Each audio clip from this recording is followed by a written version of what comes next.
এই ক্লাসে তোমাদের অষ্টম শ্রেণীর গণিতের যে খ বিভাগ রয়েছে সেই খ বিভাগের 1 নম্বরের ট ঠ ঢ এই তিনটা একত্রে আমরা করতে চলেছি। ঠিক আছে, আমরা এর আগে কিন্তু সকল প্রশ্নের সমাধান করে ফেলেছি। আজ আমরা করব ট ঠ এবং ঢ। তোমাদের সুবিধার জন্য বলে দিই, আমরা কিন্তু আমাদের এই যে তুমি যেখান থেকে ভিডিওটি দেখছো অর্থাৎ যে প্লেলিস্ট থেকে ভিডিওটি দেখছো সেই প্লেলিস্টে তোমাদের এই গণিতের সকল সৃজনশীল থেকে শুরু করে নৈবেদিক সকল প্রশ্নের সমাধান কিন্তু অলরেডি আমরা করে ফেলেছি। এবং তোমরা সর্বোচ্চ মার্ক অর্জন করার জন্য সঠিক উত্তর যদি খুঁজে থাকো তাহলে সুযোগ আমাদের এই প্লেলিস্টে যে দেখো যে প্রত্যেকটা ভিডিও তোমাদের পরপর ক্রমে সাজানো রয়েছে, তোমরা সেই অনুসারে দেখে নিবা। আশা করি তোমরা বুঝতে পেরেছো। তো চলো আজকের এই ভিডিওটি শুরু করা যাক। তো সর্বপ্রথম আমরা যদি ট নম্বর প্রশ্নের উত্তর করতে চাই, দেখো ট নম্বর প্রশ্নে বলা হয়েছে 6 সেন্টিমিটার 7 সেন্টিমিটার এবং 8 সেন্টিমিটার ব্যাসার্ধ বিশিষ্ট তিনটি বৃত্ত পরস্পরকে স্পর্শ করে।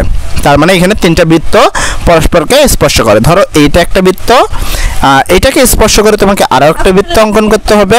ঠিক আছে, এন্ড তার সাথে এখানে স্পর্শ করে আরো একটা বৃত্ত অঙ্কন করতে হবে। তার মানে এরকম ভাবে পরপর তিনটা বৃত্ত অঙ্কন করতে হবে।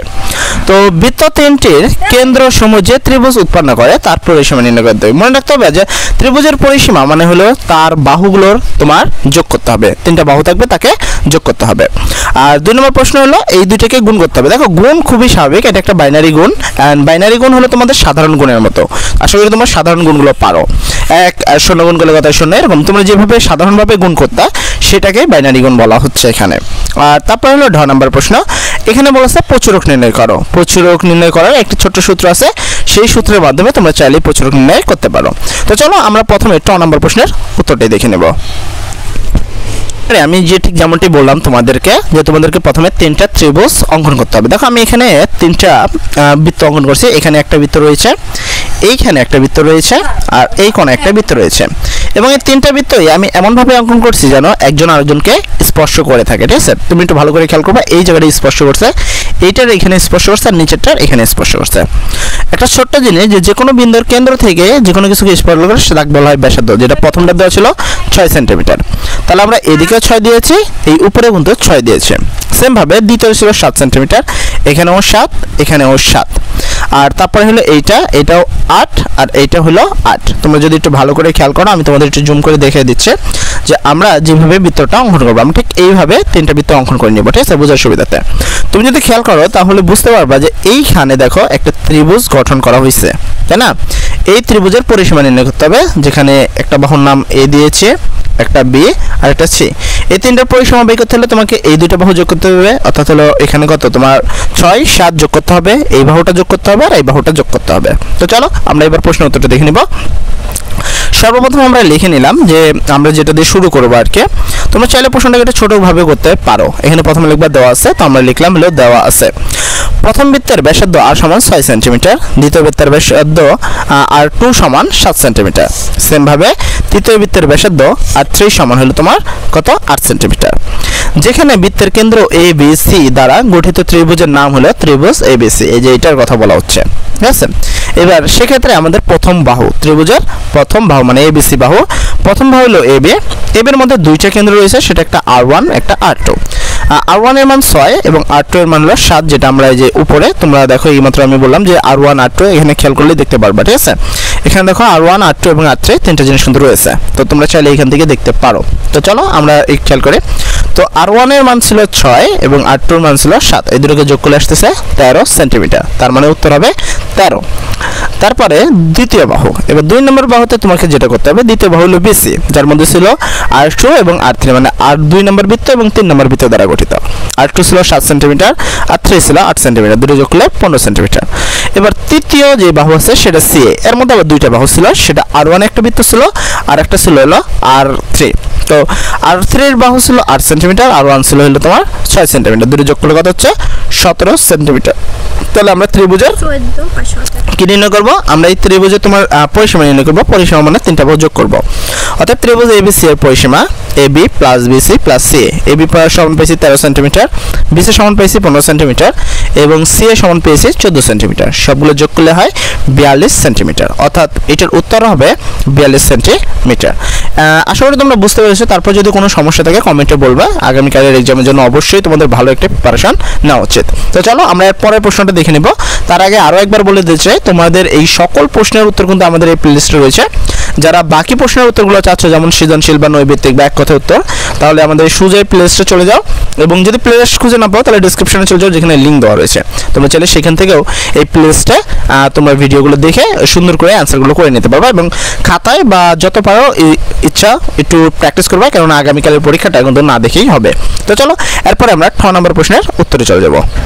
নম্বর প্রশ্নের উত্তরে আমরা আসবো। আমরা যেমনটা বললাম তোমাকে জাস্ট একটা সাধারণ গুণ করতে হবে। তো আমরা এখানে দুইটা জিনিস তুললাম, একের সাথে 0 গুণ করলে হয় 0, একের সাথে 1 গুণ করলে হয় 1, ঠিক আছে। তো এখানে মনে রাখবা যে 1 1 কে 1, তারপর একের সাথে আবার 1 গুণ করলে আবার 1, একের সাথে 0 গুণ করলে 0, একের সাথে 1 করলে 1, নর্মাল একটা গুণ।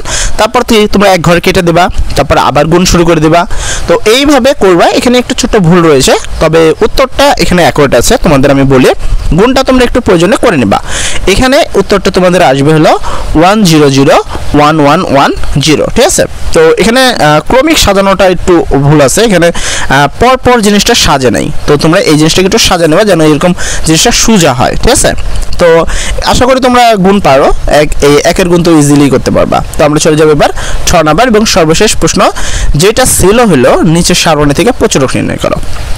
এই জন্য তোমাকে সিম্পলি প্রচুরক নির্ণয় করার জন্য প্রচুরকের সূত্র জানতে হবে। তো আমি এখানে প্রশ্নটা তুলে রেখেছি, তোমাদের এইটা করার কোন দরকার নেই, তোমরা জাস্ট সমাধান এই অংশটুক তুলে নেবেন, মানে এই নিচের অংশটুক তুলে তোমাদের হয়ে যাবে। তো এখানে তোমাকে প্রচুরকের যে সূত্রটা আছে সেটা ইউজ করতে হবে। প্রচুরকের সূত্র হলো প্রচুরক সমান সমান L plus F1 divided F1 plus F2 গুণন H। এল মানে হলো সর্বোচ্চ গণসংখ্যার সর্বনিম্ন সীমা। তুমি যদি এটা খেয়াল করো যে উপরে যেই গণসংখ্যাগুলো দেওয়া ছিল বা শিক্ষার্থীর সংখ্যাগুলো দেওয়া ছিল, তার মধ্যে সবচেয়ে বড় হলো তোমার কত, 52। এর চেয়ে কোনো বড় কোনো সংখ্যা কিন্তু নাই তুমি যদি খেয়াল করো। তাহলে এর মধ্যে দুইটা আছে, একটা হলো 31, একটা হলো 40। এর মধ্যে নিম্ন সীমা হলো 31 আর উচ্চ সীমা হলো 40। তাহলে এল এর মান হলো নিম্ন সীমা, তার মানে 31। তার মানে এখানে দেখো আমরা কিন্তু এল সমান সমান লিখে রেখেছি যে এল সমান সমান হলো 31। তারপর F1 মানে সর্বোচ্চ গণসংখ্যা থেকে পূর্বের গণসংখ্যা মাইনাস সর্বোচ্চ গণসংখ্যা ছিল 52 মাইনাস পূর্বের গণসংখ্যা। দেখো 52 এর আগে ছিল হলো তোমার কত, 26, তাই হবে 26, বিয়োগ করলে উত্তর হয় 26। তারপর হলো তোমাদের F2 মানে হলো সর্বোচ্চ গণসংখ্যা মাইনাস তার পরবর্তী গণসংখ্যা। তাহলে F2 হলো সর্বোচ্চ গণসংখ্যা মাইনাস পরবর্তী। দেখো সর্বোচ্চ 52, এর পরে যেটা ছিল সেটা ছিল 50, ঠিক আছে। তো বিয়োগ করলে হয় 2। এইচ মানে হলো ব্যবধান। তোমাকে একটু খেয়াল করতে হবে উপরে যে এর মধ্যে কত ব্যবধান রয়েছে। দেখো এখানে যে কোনো এক জায়গায় তুমি যদি খেয়াল করো, আমি যদি প্রথমটাতেই খেয়াল করাই বা এইটাতে খেয়াল করাই, যে কোনো একটা টপিক খেয়াল করলেই হয়। তো এখানে দেখো 31 থেকে 11 থেকে 20, মানে এখানে তোমার নর্মাল চোখে দেখলে মনে হচ্ছে যে এখানে রয়েছে হলো কত, 9 ব্যবধান। আসলে তা না, এখানে ব্যবধান আছে 10। কিভাবে, এখানে 11 রয়েছে, 12 রয়েছে, তারপর 13 রয়েছে, এইভাবে গুণে দেখো পুরো 10টা সংখ্যা রয়েছে এখানে, তাই এইচ এর মান হবে 10। এর পরবর্তী তোমার কাজ হলো মান বসানো। তো মান বসানো কিভাবে, এল এর মান পাইছে কত, 31, তো 31 প্লাস ছিল প্লাস F1 এর মান পাওয়া গেছে 26, ভাগ ছিল ভাগ, F1 এর মান পেলাম 26 প্লাস আছে প্লাস, F2 এর মান হলো 2 আর গুণন রয়েছে গুণন, এইচ এর মান হলো তোমার কত, 10, ঠিক আছে। এর পরবর্তীতে ক্যালকুলেশন করবা ছোট করে, আর তেমন কিছু হওয়ার দরকার নেই তোমাদের। এখানে 31 রয়েছে, 31 প্লাস এইটা 8 26 আর এই দুটোকে যোগ করলে পাচ্ছ 28 গুণন 10। তারপর 31 প্লাস প্লাস এই দুটোকে ভাগ করলে পাবা 0.929 আর গুণ করবা 10, ঠিক আছে। তারপরে 31 এই দুটোকে গুণ করলে পাবা 9.29 এবং সর্বশেষ এই দুটোকে যোগ করলে তোমরা পাবা হলো 40.29, ঠিক আছে। এই ছিল তোমাদের 6 নাম্বার প্রশ্ন এবং খ বিভাগের শেষ প্রশ্ন, অর্থাৎ আমাদের খ বিভাগ কিন্তু কমপ্লিট হয়ে গেল। আর আমি তোমাদের বলে দিই, তোমাদের গণিত মানে আগামীকালের পরীক্ষা যেই তোমাদের মার্কশিট প্রশ্ন, সেই প্রশ্নের সকল সমাধান কিন্তু আমরা অলরেডি আমাদের এই চ্যানেলে করে দিয়েছি এবং তুমি যে প্লেলিস্টটাকে দেখছো সেই প্লেলিস্টে কিন্তু তোমার এই গণিত বিষয়ের সকল জিনিস আপলোড করা অলরেডি হয়ে গেছে। তাই এদিক ওদিক এবং বিভ্রান্তি এড়ানোর জন্য তোমরা চাইলে সরাসরি এখান থেকেই সকল ভিডিও দেখে নিতে পারো। সবাই ভালো থাকবা, আসসালামু আলাইকুম।